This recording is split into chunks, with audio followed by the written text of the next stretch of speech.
बहुत अच्छा हुआ, बहुत अच्छा हुआ जो उन्होंने आपको छोड़ दिया।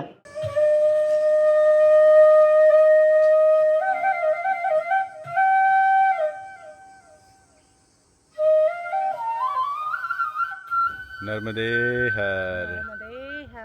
आप सभी का फिर से स्वागत है हमारी नर्मदा परिक्रमा के एक और एपिसोड में। अभी हम लोग हैं मध्य प्रदेश के जबलपुर ज़िले में और यहाँ से जबलपुर की दूरी है 45 किलोमीटर के आसपास, 40-45 होगा है ना। 45। तो हम लोग आज रुके थे राजा राम वेयर हाउस में। यहाँ पे परिक्रमा वासियों के लिए सेवा चलती थी और इधर पीछे ये बना हुआ है मकान, यहाँ रुके थे। ये वेयर हाउस है और आज से इनकी सेवाएं भी बंद हो चुकी हैं, बोल रहे थे बाबा जी। और बहुत अच्छी व्यवस्था थी वैसे यहाँ पे। बहुत सारे परिक्रमावासी यहाँ रुके थे, करीब 15 तो होंगे ना, 12-15।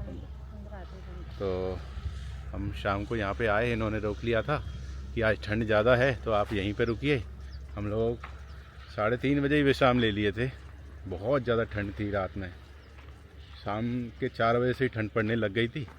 और आज हम लोग सबसे ज़्यादा लेट निकल रहे हैं, 9 बजे निकल रहे हैं। परिक्रमावासी सब निकल गए, हम लोग स्नान करके निकले। वो सब वैसे ही निकल गए बिना स्नान करके, ठंड ज़्यादा थी ना, इस वजह से हम लोगों ने स्नान किया और अब यहाँ से चलते हैं। तो भाई हम लोग अब निकलते हैं राजा राम वेयर हाउस से। यहाँ पे ये प्रभु जी जो है वो आश्रम खोल के बैठे थे। 45 दिनों से ये आश्रम चल रहा था यहाँ पे। और इनका आश्रम जो है वो जबलपुर में है। वैसे तो 2-3 आश्रम हैं इनके, लेकिन इन्होंने एक नया एक्सपेरिमेंट किया इधर के क्षेत्र को जागृत करने के लिए, इधर के लोग किसान भाइयों को जागृत करने के लिए कि यहाँ भी आप सेवाएं कर सकते हैं। तो इस वजह से उन्होंने यहाँ आश्रम खोला इस वेयर हाउस में और बहुत बढ़िया सेवाएं दे रहे थे प्रभु जी। बहुत अच्छा स्वभाव है, बहुत ज़्यादा सेवा भावी है। और चैतन्य जी महाराज, हरीश चैतन्य जी, तेरे गुण गाते हैं साधु बजा बजा के ताली। ओ मैया हमर कंठ वाली, तुम हो भोली भाली। नर्मदा चार भुजा वाली, तुम हो भोली भाली। तो मैया ने तो चाय प्रसादी दे दी और बाबा ने बाल भोग दे दिया। ये मैया की छोटी सी दुकान है, यहाँ परिक्रमा वासियों को वो चाय सेवा देती है। भैया देखो यहीं पे रहती हैं मैया। आप बाबा जबलपुर से ही हैं? जबलपुर, हाँ जबलपुर लगता है। अच्छा अच्छा। तो ये बाबा परिक्रमा वासियों को बाल भोग देते हुए बाइक से जाते हैं और अभी हमको देख लिया यहाँ पे चाय पीते हुए, तो रुके। परिक्रमा वासी बोल रहे थे आपको ही देख रहे थे। नर्मदे हर बाबा। तेरे गुण गाते हैं साधु बजा बजा के ताली। ओ मैया अमर कंठ वाली, तुम हो भोली भाली। ये गांव आया है फुलर भीटा, फुलर भीटा नाम। ओ मैया अमर कंठ वाली, तुम हो भोली भाली। तेरे गुण गाते हैं साधु बजा बजा कर ताली। रेवा चार भुजा वाली, तुम हो भोली भाली। नर्मदे हर। भाई ये है मटर की दुनिया। यहाँ पर आपको मटर का ही संसार नज़र आएगा। जहाँ तक आपकी नज़र जाएगी वहाँ तक आपको केवल मटर ही मटर दिखाएगी। जय हो नर्मदा मैया की।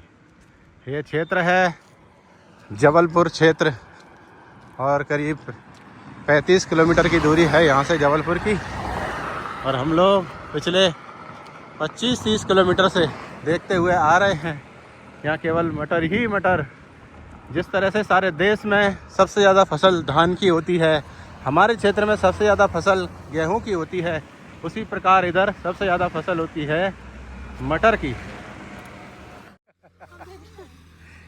हम कल देखे वीडियो आपका, हमने कहा शायद मिल जाए, शायद मिल जाए। इनको नहीं बताए, उनका शायद मिल जाए भैया भाभी। यहाँ ड्यूटी जा रहे हैं। आज कहाँ रुकेंगे आप? बंधा वाले आश्रम में रुकेंगे। हाँ, यहाँ से 20-25 किलोमीटर चलेंगे बस। मतलब नर्मदा भैया कहती है ना, मिला देती है जिससे इच्छा होती है। मैंने कहा ड्यूटी जाते हैं, रोज रोज की ड्यूटी है भैया। आप जबलपुर से हैं? मैं भिटोनी से से हूँ। अच्छा अच्छा, अब बिटौनी मैं से। घर में होती तो आपको रुकवाती हूँ, नहीं तो आप रुक जाइए घर में। अरे आप मिल गए वही रुकने के बराबर है। मैं कैंप लग रहे हैं ना वो आयुष्मान के, तो डेली डेली जाना पड़ रहा है। अच्छा, तो ये थी रश्मि जी जो हमारे वीडियो देखती रहती है। इन्होंने कहा जिनके वीडियो देखते हैं वो तो इधर से जा रहे हैं, वापस गाड़ी को लेके आई और मिली हमसे। अच्छा लगा हमें भी मिलके। अभी हम पहुँचे हैं नटवारा। रुक लें थोड़ी देर, विश्राम करें यार। यहाँ रुक जाएंगे बैठने की जगह।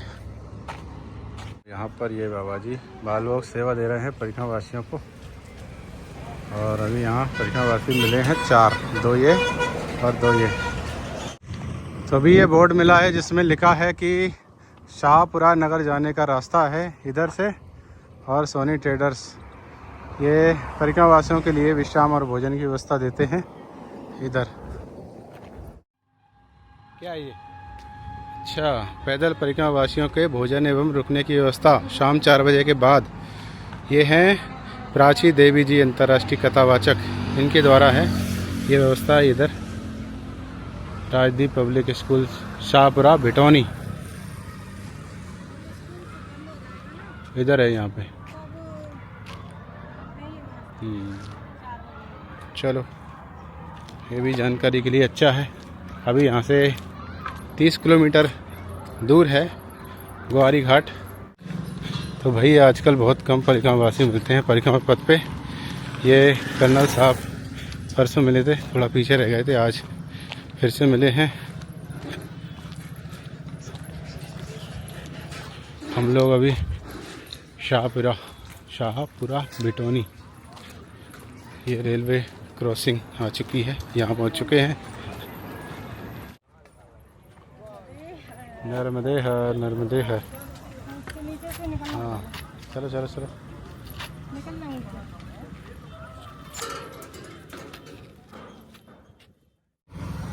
नर्मदे हर मैया, नर्मदे हर। अभी हम लोग चल रहे हैं शाहपुरा भिटौनी में से। ये शाहपुरा भिटौनी है भैया। तो भाई यहाँ से भेड़ा घाट है 18 किलोमीटर और जबलपुर है 29 किलोमीटर। मैहर 183। नर्मदे हर।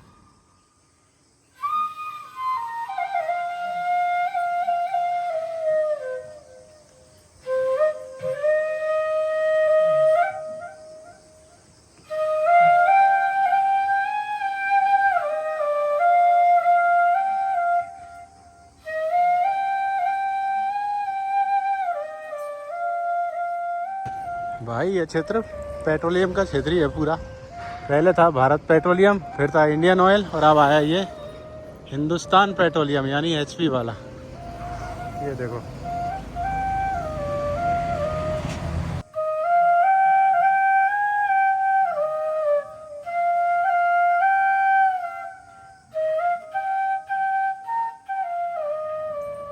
ये फिर से आ चुका है NH45।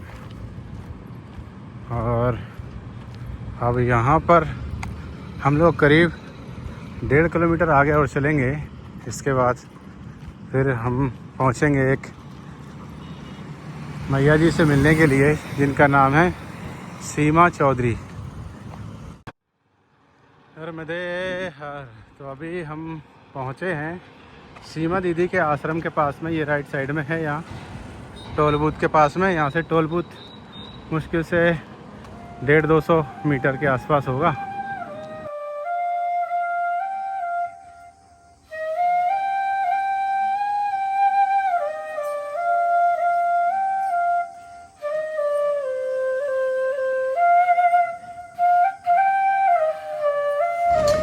सीमा दीदी द्वारा संचालित अन्न क्षेत्र 28 से 16 जनवरी तक चलाया जा रहा है नर्मदे हर।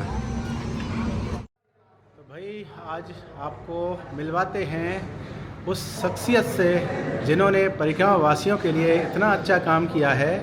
और वो काम ये किया है कि जो पैदल परिक्रमा कर रहे हैं, बाइक से कर रहे हैं या फिर वाहन किसी और वाहन से कर रहे हैं, उनके लिए उन्होंने माँ नर्मदा परिक्रमा पथ मार्गदर्शिका पुस्तक का विमोचन किया है।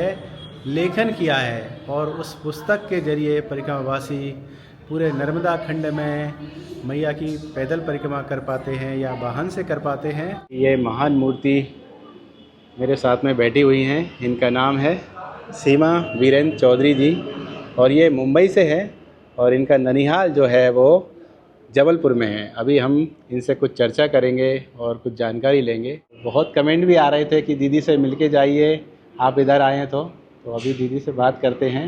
नर्मदे हर दीदी। नर्मदे हर। और इस समय मैं किसरौद में बैठी हूँ। ये अन्न क्षेत्र है मेरा, हर वर्ष रहता है 21 दिन के लिए और इसमें सभी परिक्रमावासी निकलते हैं तो हम भोजन, टोपी, मोजे, दवाइयाँ और भी उन्हें जो चाहिए वो उन्हें यहाँ से हम सुविधा दे देते हैं यहाँ से, क्योंकि आगे फिर उन्हें अमरकंटक क्षेत्र में जाना है जहाँ पर थोड़ा सुविधाओं का अभाव है। तो उनको बोलते हैं आप यहीं से जो है अपने आप को ले लीजिए हमसे, जिससे आगे आपको परेशानी ना हो। और मार्गदर्शिका का तो ऐसा है कि वो सभी जानते हैं, क्योंकि मैं काफ़ी फेसबुक पे बोलती भी हूँ, लिखती भी हूँ कि मार्गदर्शिका बनाने में मेरा कोई रोल नहीं था। यूँ बोली तो आज भी मैं ऐसे ही बोलती हूँ कि परिक्रमा वासियों के लिए बनी और परिक्रमा वासियों के द्वारा बनी है। मैंने परिक्रमा नहीं की है, लेकिन जो परिक्रमा पे चल रहे हैं वो ही मुझे बताते हैं कि एक नया आश्रम बन गया है या ये आश्रम बंद हो गया है। तो मैं इसलिए बोलती हूँ कि परिक्रमा की पुस्तक परिक्रमा वासियों द्वारा बनाई गई, मैंने सिर्फ उसको जोड़ने का काम किया है। बाकी उसमें मैंने अगर मैं ऐसा बोलूँ कि अरे मैंने पुस्तक लिखी है, ऐसा कुछ भी नहीं है। ये तो माई की कृपा थी जो हो गया काम, उसमें मेरा कोई खास वो नहीं है। और ये जो काम हुआ है ना, ये अद्वितीय काम है। हाँ, ये मैं बिल्कुल मानती हूँ, क्योंकि मेरे अन्न क्षेत्र में जब परिक्रमावासी आते थे तो मुझे आदत है परिक्रमावासियों के साथ में बैठ के बात करने की। तो वो लोग मुझे अक्सर कर पूछते थे, दीदी इस आश्रम के बाद में कौन सा आश्रम आएगा, मंडला से जाएं कि नहीं जाएं, वो ऐसा है, ये ऐसा है, कई तरह के मन में उनके प्रश्न रहते थे। तो जितना मुझे मालूम रहता था मैं उनको बताती थी। लेकिन फिर मुझे ऐसा लगा कि अगर इतनी दुविधा में रहेंगे तो परिक्रमा कैसे करेंगे। अगर आपके मन में निश्चिंतता का भाव है तो आप अच्छे से परिक्रमा कर सकते हैं, आप भगवान का नाम स्मरण करते हुए चल सकते। लेकिन आपके मन में टेंशन है तो आपके मन में वो भाव नहीं आ पाते ना। जैसे अभी आप समझो, अगर आपका पाँव दुख रहा है तो आपका ध्यान पाँव में लगा ही रहेगा, पाँव दुख रहा है, पाँव दुख रहा है, गोली खा लें, ये खा लें, वो खा लें। लेकिन अगर आपको कोई तकलीफ़ नहीं है तो आप बढ़िया चलोगे। तो जब मन प्रसन्न रहेगा तो भगवान का नाम स्मरण करते चलोगे आप। तो मेरा मुख्य उद्देश्य इस पुस्तक को बनाने का एक ही था कि आप जो परिक्रमा, जो तपस्या है, आप इस तपस्या को कर रहे हैं तो आप उसको आराम से करें, निश्चिंतता से करें, आपको कोई टेंशन ना हो। अभी कईयों का कहना है कि आप ने इनको अपन भोजन खिलाते हैं या ये करते हैं तो उनको सदाव्रत देना चाहिए। मैं बिल्कुल मानती हूँ सदाव्रत की ही परंपरा होनी चाहिए। लेकिन कैसा है, अभी सदाव्रत की परंपरा कब थी? आज से 40 साल पहले, जब इतने आश्रम नहीं थे और लोगों को ऐसा था नहीं ना कि उनको 3-4 महीने में घर चले जाना है, तो निकले। अब कैसा है, आदमी छुट्टी लेके आता है या कुछ लेके आता है, उसके पास इतना समय नहीं रहता कि वो भोजन बनाता रहे या करता रहे। तो बना बनाए भोजन सिर्फ हम आपकी जो तपस्या है उसको सपोर्ट कर रहे हैं कि भाई आपका समय ना हो, आप आएँ, 10-15 मिनट विश्राम करें, गरम भोजन कर लें, 10-15 मिनट फिर विश्राम करें, प्रस्थान कर जाएं। तो ये जो लोग जो कर रहे हैं वो सिर्फ आपकी इस तपस्या को सपोर्ट कर रहे हैं। बाकी इसके पीछे किसी का कोई कमाने का उद्देश्य नहीं है और ना ही इसमें कोई सरकार आपको मदद करती है। कईयों के मन में ये रहता है कि सरकार मदद कर रही है आश्रमों को, ये कोई सरकार मदद नहीं करती है। मदद करते हैं आसपास के किसान, आसपास के किसान के लोग मदद करते हैं। तो ये जो आश्रम और ये भोजन और ये सब की परंपरा, ये सिर्फ आपकी तपस्या को सपोर्ट करने के लिए। क्योंकि वो ऋषि मुनियों का समय तो रहा नहीं और ना वो वानप्रस्थ का समय रहा अब कि हम निकल गए। तो बाकी मैं जब आपकी पुस्तक को पढ़ता हूँ, ये जो PDF है आपका, उसमें जब देखता हूँ कि हर एक बात उसमें जो लिखी गई है वो सटीक है जी, और हम लोग करीब करीब 2 महीने 10 दिन हमको आज हो चुका है परिक्रमा करते हुए, तो उसमें हमने जो अनुभव किया है आपकी पुस्तक में कहीं कोई उसमें अनुचित नहीं लिखा। बिल्कुल। तो इतना सटीक कैसे है ये बताइए। हाँ, ये देखिए सटीक, मैं सच में कहूँ ना, ये मैया की कृपा है कि मेरे पास जो लिंक है ना, लिंक है ना, ऐसे कोई लिंक नहीं है, पर कैसा है, हर गांव में जो भी परिक्रमा मार्ग पर है वो सभी से मेरा परिचय है, मैं सभी लोगों को जानती हूँ, उस सभी सेवा करने वालों को मैं जानती हूँ, तो वो मुझे बताते हैं। और मैंने आपको जैसे पहले बताया कि परिक्रमा की पुस्तक परिक्रमा वासियों द्वारा बनी गई, वही मुझे बताते हैं कि दीदी यहाँ से ऐसा होएगा तो ऐसा है, यहाँ से ऐसा नहीं जाना है, यहाँ से। तो मैं उनसे फिर मैं क्या करती हूँ, उनसे डिटेल में पूछ लेती हूँ कि फिर मैं इसलिए उनको बताती हूँ कि आप मुझे जो बताएंगे ना वो दूसरे परिक्रमा वासियों को काम आएगा। तो वो बहुत अच्छे से मुझे बताते हैं, समझाते हैं। फिर अगर मुझे नहीं समझ में आएगा तो मैं उस क्षेत्र के जिन लोगों को मैं जानती हूँ उनको मैं फ़ोन करती हूँ। और आप मानेंगे नहीं, ये बात मुझे बताते हमेशा बहुत गर्व महसूस होता है कि आज इतने साल हो गए मुझे नर्मदा खंड में काम करते हुए, मैंने किसी को भी फ़ोन किया है अगर कोई काम के लिए, किसी ने मुझे मना नहीं किया आज तक। किसी ने ऐसा नहीं बोला कि दीदी टाइम नहीं है या हम कर दें, नहीं। मैंने उनको फ़ोन किया, एक दिन के अंदर उन्होंने मुझे मोटरसाइकिलों पे जाके लोगों ने मेरे को रास्ते और गांव के नाम दिए। बहुत सपोर्ट किया है मुझे लोगों ने, बहुत। इसलिए मैं इस पुस्तक का श्रेय अपने आप का बिल्कुल भी नहीं मानती हूँ। एक और जानकारी चाह रहा था, जैसे अभी हम ज़्यादातर मैक्सिमम परिक्रमावासी जो है, मैं पूछ रहा था कि जबलपुर से हमें मंडला जाना चाहिए या नहीं जाना चाहिए। तो ज़्यादातर तो वो बोल रहे थे कि सीधा डायरेक्ट निकल जाएं, मंडला नहीं जाएं तो अच्छा रहेगा क्योंकि उसमें समय बचेगा थोड़ा। हाँ, तो आपका क्या कहना है इसमें? देखिए मेरा एक बात है, आप परिक्रमा पे चल रहे हैं जी, ठीक है, आपको तो पता ही नहीं कि कितने दिन लगने, तो अगर 4 दिन ज़्यादा लग गए तो कौन सा आसमान टूटने वाला है। और अगर आपने 80 किलोमीटर ज़्यादा चल लिया तो कौन से आपके पाँव में फ्रैक्चर हो जाने वाला है। और मंडला जो है वो हमारा प्राचीन जो परिक्रमा मार्ग है, अभी जो लोग चल रहे हैं जिस पे से धनपुरी होके जो जा रहे हैं, रिछाई से धनपुरी, वो गडकरी जी का बनाया हुआ मार्ग है वाहन के लिए। गडकरी जी ने बनाया है हम जैसे लोगों के लिए जो हम अपने वाहनों से घूमते हैं। परिक्रमा वालों के लिए तो माई का पथ है, माई का तट है जिस पे उन्हें चलना है। और अच्छा, कई लोग मुझे ये भी प्रश्न पूछते हैं कि वहाँ पे आश्रम है कि नहीं। ये मैं बोलती हूँ आप अभी तक किसके सहारे चल रहे हो?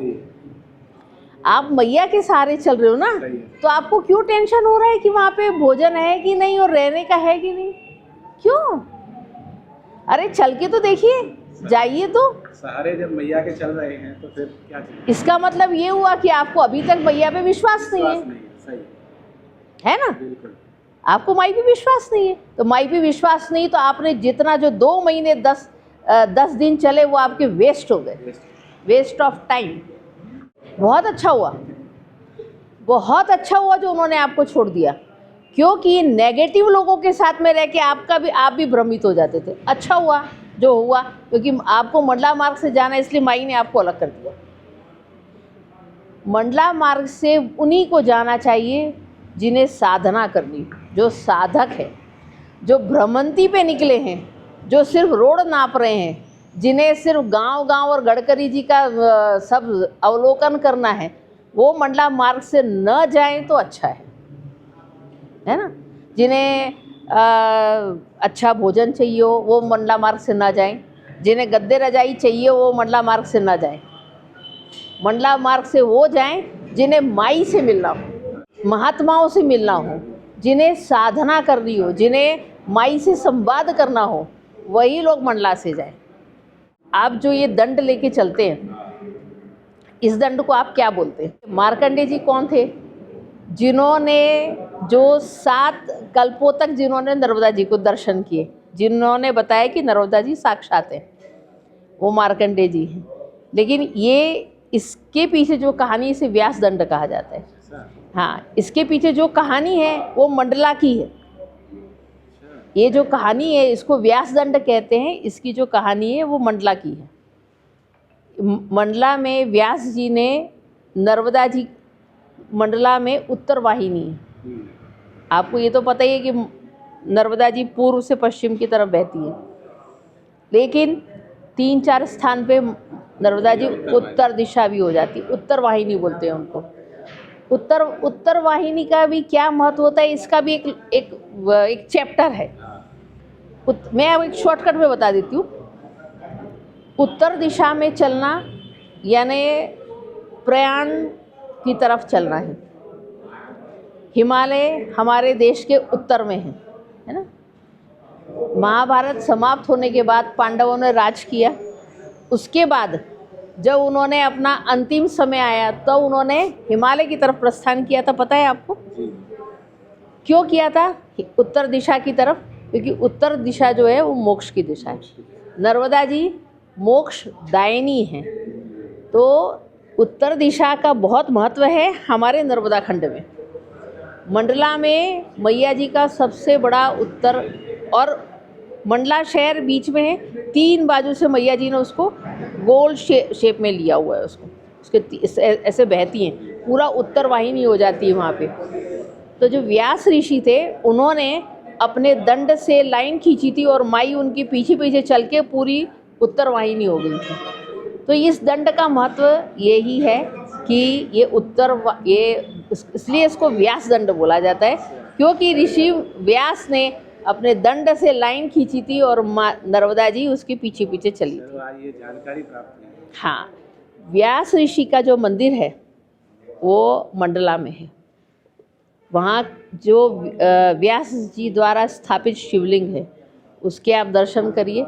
उस मंदिर की ऊर्जा बहुत अलग है। अगर आप वहाँ बैठ के अगर आप समझो कोई जाप करते हैं या कुछ करते हैं तो आपको ऊर्जा महसूस होगी वहाँ पे। आपने ध्यान दिया होगा जब आप चलते हैं तो सबसे पहले आप दंड आगे रखते हैं, फिर आप कदम उठाते, चाहे आप राइट लें या चाहे लेफ़्ट लें। आप जब भी चलेंगे दंड आपसे आगे चलेगा, आपके कदम बाद में चलते हैं। यही दंड आपके रहने का, खाने का, सोने का, आपकी दिन भर की गतिविधियों का इंतजाम यही दंड करता है आपका। इस दंड को देख के और हाथ में कमंडल देख के लोग आपको प्रणाम करते हैं। ये दंड आपकी पहचान है, ये बताता है कि आप परिक्रमावासी हैं। दंड और कमंडल आपकी पहचान है। ये कहीं भी आप रहेंगे, कहीं से भी आते होंगे, हमारा नर्मदा खंड का जो हमारे मध्य प्रदेश के जो लोग हैं वो ये 2 चीज़ देख लेंगे तो आपको नर्मदेहर बोलेंगे। उन्हें क्या मालूम पड़ रहा है कि आप परिक्रमा पे हैं, पर ये आपकी पहचान है। ये सम्मान दिलवाता है आपको। ये दंड है, ये आपको सम्मान दिलवाता है। नहीं तो आपको कौन पूछेगा? हम भी नहीं पूछेंगे आपको, आप हमारे बाजू से निकल जाएंगे। लेकिन आपके हाथ में दंड कमंडल दिखेगा तो हम, महाराज जी नर्मदेहर। ये एक दंड और कमंडल इसके लिए कि ये अलग पहचान है इसकी। वस्त्र से आपकी पहचान नहीं है। वस्त्र तो ठीक है, आपने महिलाएं क्योंकि सौभाग्यवती हैं तो रंगीन वस्त्र पहनती हैं, आप सफ़ेद वस्त्र पहनते हैं, अच्छे। लेकिन दंड कमंडल से हम पहचान जाते हैं कि ये नर्मदा परिक्रमावासी ऐसा है। तो ये थी सीमा दीदी जिन्होंने परिक्रमावासियों के लिए एक माँ नर्मदा परिक्रमा पथ मार्गदर्शिका पुस्तक का लेखन किया है। तो आज हमें इनसे मिलकर बहुत अच्छा लगा और मैया की कृपा से आज दीदी मिली हैं। नर्मदेहर। इस आश्रम में करीब 15-20 परिक्रमावासी रुके हुए हैं और आज हमारे साथ में कर्नल साहब भी हैं। कैसा लग रहा है इस आश्रम में रुकने के बाद? बहुत अच्छा। और जो आपको इंफॉर्मेशन जो मिलती है वो सबसे बहुत ही अच्छा लगा। बेसिक उन्होंने हमारे क्लियर किए कि हमें सच में नहीं पता बहुत ज़्यादा पैसे देते हैं लोग। हाँ, उसका क्या यूज़ करना है। जैसे कि वो तो कहते हैं कि चाय पी लेना हाँ सही है। और परिक्रमा कितने बार करनी चाहिए। हाँ बिल्कुल बिल्कुल। इसके बाद परिक्रमा के 3 उत्तर वाहिनी हाँ, भी नहीं पता था हाँ। क्या है। नाम तो बहुत बार बिल्कुल सुना। बिल्कुल। तो ये चीज़ें जो उन्होंने clear know very knowledgeable basic उन्होंने हमारे बिल्कुल। क्लियर किया जो आज तक किसी ने बताया। मतलब कुल मिला के कह सकते हैं कि यहाँ रुकना सार्थक हो गया। सार्थक है ना, बहुत। और एक हमेशा लगता है ना कि जिसने इतना मेहनत करके बुक बनाई है हाँ। PDF जो हर बंदा लेके चल रहा है सही बात। उन्हें कैसे चलो नर्मदे हर। तो भाई इस तरह से आज हमारी परिक्रमा विश्राम लेती है सीमा दीदी के यहाँ पे। तो मिलते हैं आपसे अगले वीडियो में, तब तक के लिए नर्मदे हर।